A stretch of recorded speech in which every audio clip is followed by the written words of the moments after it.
notebook, paper.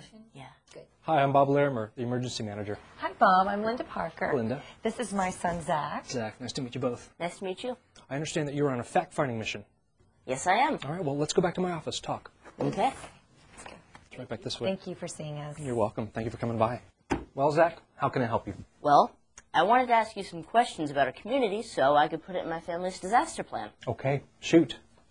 Okay, well, what disasters could happen here? Well, our community is impacted by a lot of different disasters. Floods, fires, thunderstorms, tornadoes. Oh, and remember when we had that train derailment last year that spilled all that hazardous material? Zach, that was a really good question. You know, it's important that we know about hazards that happen in our area, but it's also really important that we know about hazards that happen in places other than here.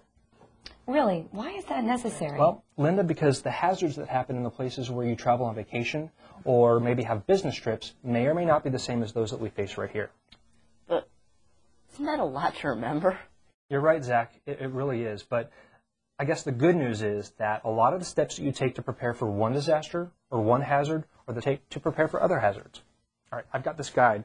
I'd love for you both to bring it home, take a look at it with your family.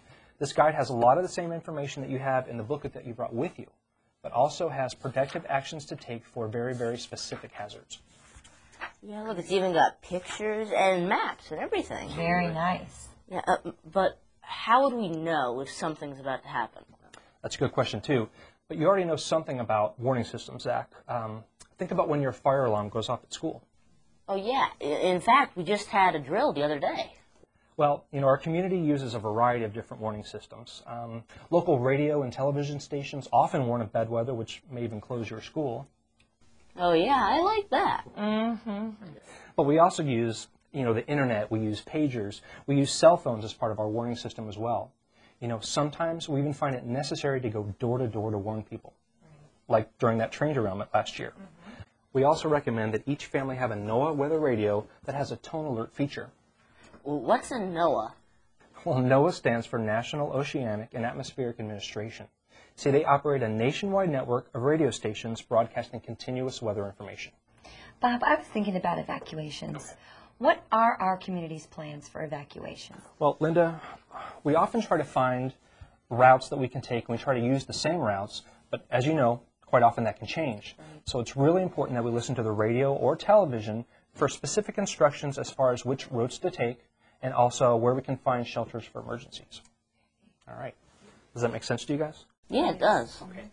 Now, we've spent a lot of time talking about plans for our own community, but it's really important that you find out what emergency plans are in place, say, at Zach's school or even places where you work. That is a very good point. You know, I guess it is very important to make sure that all plans work together. It really is.